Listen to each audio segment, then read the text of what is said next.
The rain came in sideways that night, hissing off the canopy of the Route 9 speed mart like grease in a pan.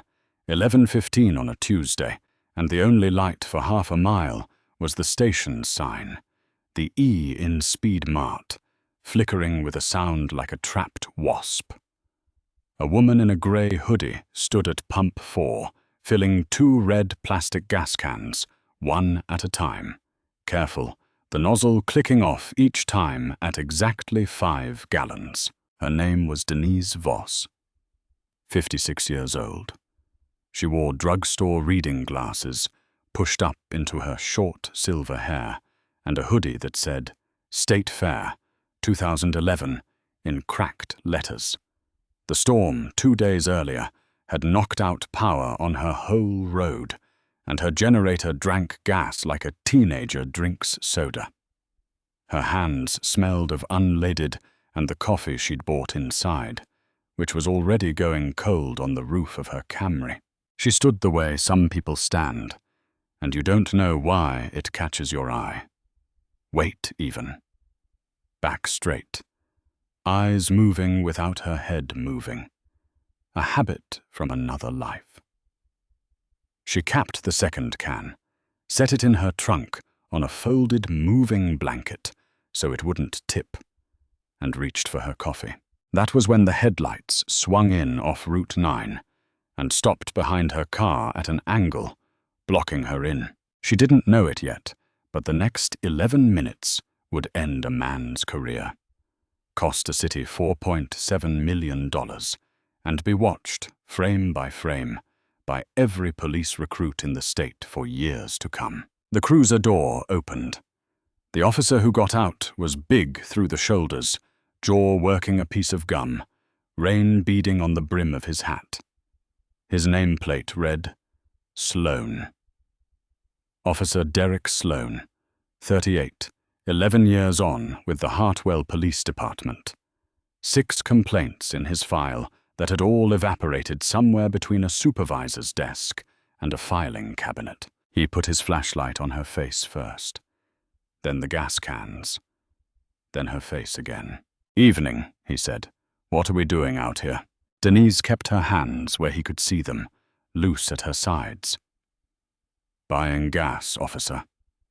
Power's out on Milner Road. Generator. Uh-huh.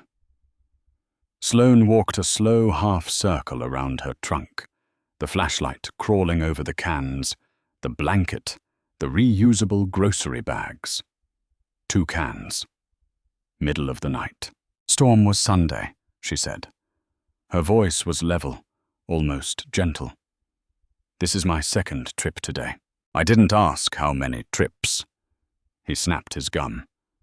Let me see some ID. May I ask what the reason for the stop is? The reason, Sloan said, and smiled without anything friendly in it, is that I got a station here that's been hit twice this month, and I pull in and find you loading up gas cans at 11 at night with your hood up. That's the reason. The receipt is in my hand, officer.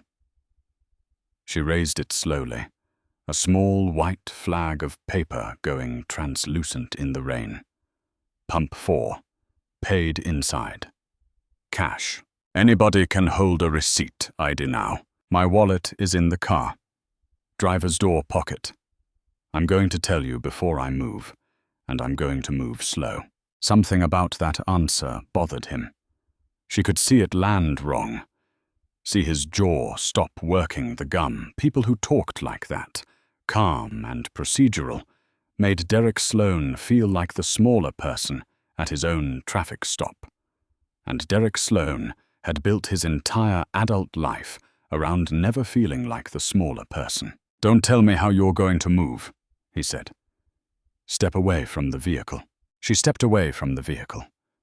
Rain found the back of her neck and ran down under the hoodie, cold as a key. Hands on the trunk. Officer, I'm complying, but I want to note for the record that I haven't been told what crime I'm suspected of. For the record. Sloan laughed, one short syllable, and leaned in close enough that she could smell the spearmint and the wet polyester of his jacket. gas cans, hoodie. 11 o'clock at night. I've worked this town 11 years, and I know exactly what you people are doing out here with gas cans. So we can do the record later. The words hung there under the buzzing sign. You people. Denise looked at the rainbow sheen of oil on the wet concrete.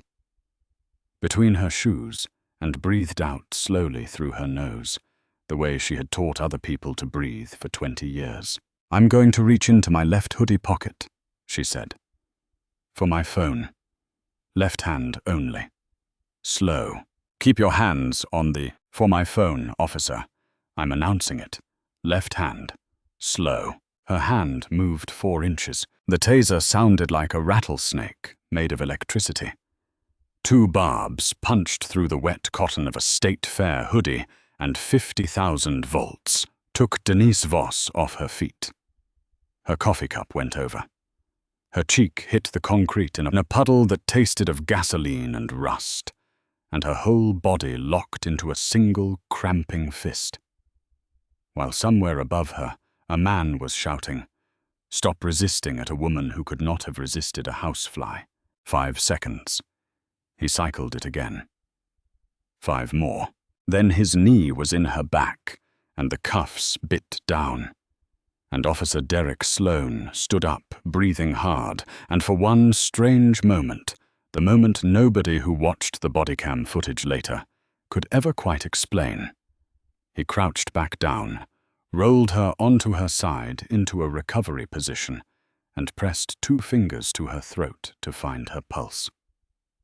"Medic's coming," he said, quiet, almost kind, the voice of a man who had once done CPR on a 19-year-old at this same gas station and cried about it in his truck after. "You're breathing. You're okay." Then his radio crackled, and the moment closed like a door, and he stood over her again as a cop standing over a collar. Denise lay on her side on the wet concrete, cuffed, rain in her ear. And when her jaw finally unlocked, she did not scream, and she did not cry. She said, "Officer, check your taser. Right side of the handle. There's a serial number on the cartridge." "What?" "I need the cartridge serial number," she said, calm as a dial tone. "And your download log. You deployed on a compliant subject. Stationary," Hands announced. "No weapon, and you cycled twice. That's a Category 3 deployment violation." Sloan stared down at her. "I know it's Category 3, Denise said, "because I wrote Category 3. Headlights again. A second Hartwell cruiser rolled under the canopy, and 2 young officers stepped out into the rain. Ramirez and Whitfield, both under 30, both moving quick until they saw the woman cuffed on the ground. And then Officer Tyler Whitfield stopped moving entirely. Later, he would testify that he recognized her before he recognized her. That his body knew first. Because his spine straightened and his hands found the small of his back, and he came to something very close to parade rest on the oil-stained concrete of a speed mart, the posture of a recruit, the posture that gets drilled into you at 5 in the morning by a voice you will hear for the rest of your life. "Ma'am," Whitfield said. Sloan looked at him. "What?" Sloan. Whitfield's face had gone the color of the rain. "That's Commander Voss." "Who?" "Commander Denise Voss." Whitfield swallowed. "She ran the regional academy for 14 years. She trained me. She trained Ramirez. She trained Reyes, Okafor, Sergeant Bell, the whole shift. She trained everybody in this department except you, man. You lateraled in." Ramirez was already keying his radio with a shaking thumb. "She's the one who wrote our use of force manual," Whitfield said. "The taser policy, the one—" He couldn't finish it. He looked at the 2 wires still trailing from her hoodie to the cartridge in Sloane's hand like the world's worst umbilical cord. "And she's not just academy," Ramirez said quietly. Sloan, the department's under a federal consent decree. Justice Department oversight since the Marcus Lee settlement.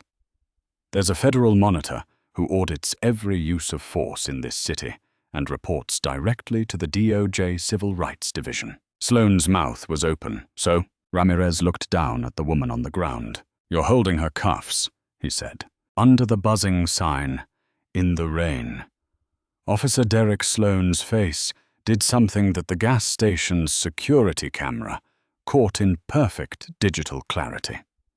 It was the face of a man doing math. 22 years, state police before the academy. 8 years Army military police before that. 14 years training every officer in a 100-mile radius. Federal monitor. Direct line to Washington. And 2 taser barbs, deployed twice, into her back, on camera at a gas station, over a receipt she was holding in her hand. Uncuff her, Whitfield said. Sloane didn't move. Sloane, uncuff her. Now. They helped her up. Denise Voss stood, rolled her shoulders once, and looked at the barbs still hooked in her hoodie. Leave them in, she said. Evidence. Photograph them in place. She turned to Ramirez. You carry a scene camera, or are we using phones? Phones, ma'am. Then start shooting. Wide, medium, close. Cartridge, wire run. Blast doors. My position, his position. She glanced at the spilled coffee spreading pale across the concrete. Get the coffee, too. It shows where I was standing. Yes, ma'am, said 2 Hartwell police officers in unison, to the woman their partner had just tased. Sloane finally found his voice. Look, ma'am, Commander. You have to understand how it looked from my Officer Sloane, Denise said, and it was not loud, but it was a voice built in Army motor pools and academy grinder yards, and it went through him like the barbs had gone through her. The only words I need from you are your name, your badge number, and the location of your body cam's on switch, which I already know is on, because it activates with the taser. Everything else you say tonight, say it to your union rep. His radio was already lighting up. Sergeant Bell arrived 9 minutes later and got out of his car, saying, "Oh no, oh no, no, no," before he had even fully seen the scene, because Bell had been in Voss's academy class of 2009 and had recognized the address. Chief Alan Radley was woken at home by a call he would later describe under oath as the worst phone call of my professional life. And at 12:40 in the morning, 2 grey sedans rolled onto the lot with no sirens and no lights, which was somehow worse than any siren. And 4 people in rain jackets that said FBI on the back stepped out into the weather like it wasn't there. Special Agent Marcus Ellery, Civil Rights Squad, had known Denise Voss for 19 years.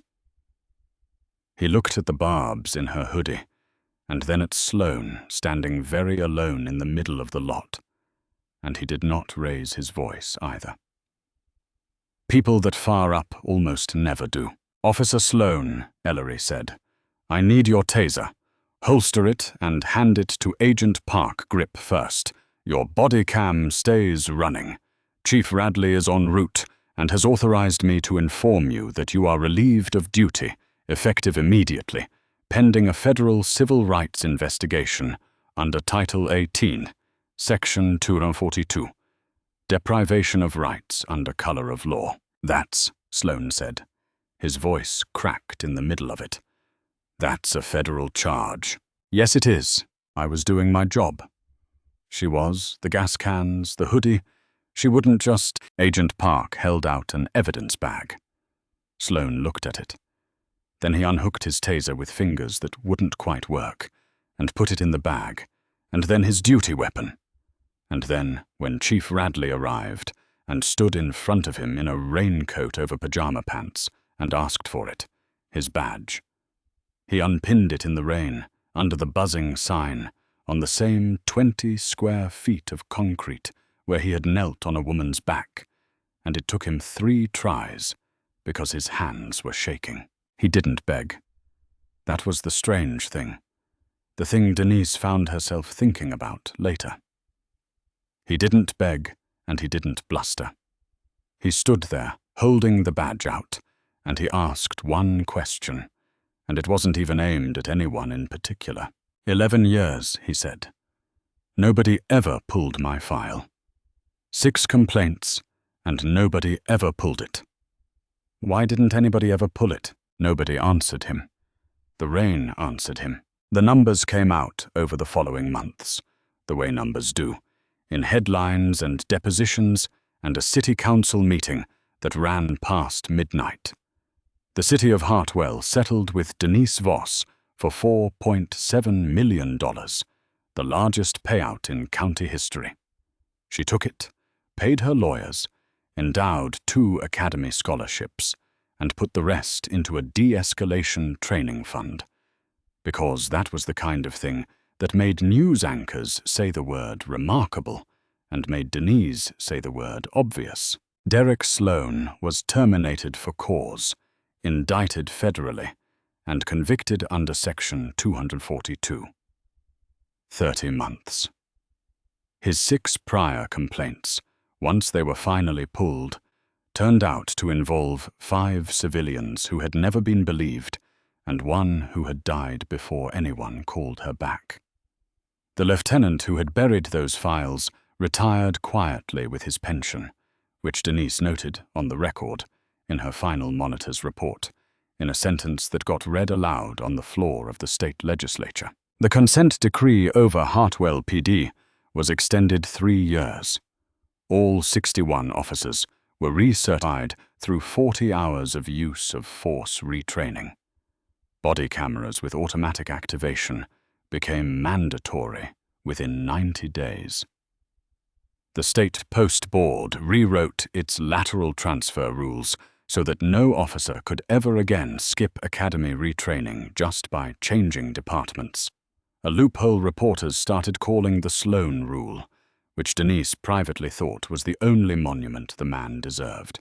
At the settlement press conference, a reporter asked her if she forgave Officer Sloan. "That's not my department," Denise said. "My department is training. Forgiveness is between him and whoever he answers to." She leaned into the microphone once more before she left the podium. "But I'll say this," he announced medical aid. "He put me in a recovery position. He checked my pulse. Somewhere in there was an officer somebody trained right, buried under 11 years of nobody pulling his file. That's the part that should keep this city up at night. Not him." The file drawer. 6 months later, on a cold Monday morning, 40 new recruits filed into Lecture Hall B at the Regional Academy and found the lights already dimmed and a woman in a grey hoodie standing beside the projector screen. State Fair, 2011. She wore it on the first day of every class now. Some of them knew why. The rest would find out. On the screen, frozen, was body cam footage of a gas station at night, a buzzing sign, a woman with silver hair, standing with her hands loose at her sides. "My name is Commander Voss," she said. "Before this class is over, you will be able to tell me the exact second this stop went wrong. It is earlier than you think." She raised the clicker. "It is before the taser. It is before the cuffs. It is before he ever said a word." She pressed play. On the screen, a cruiser's headlights swung in and stopped at an angle, blocking a Camry in. "There," she said, and paused it. "The angle of the car. Fear parks first, people. Fear parks first. Fear moves the feet, and fear pulls the trigger. And your job, your one job, is to be the person on that lot who is not afraid. She looked out at 40 faces in the dark, some of them 19 years old, all of them watching a woman get tased on wet concrete and then stand back up. "Again," she said, and hit rewind, and the headlights swung in, and the rain came down sideways, hissing like grease in a pan.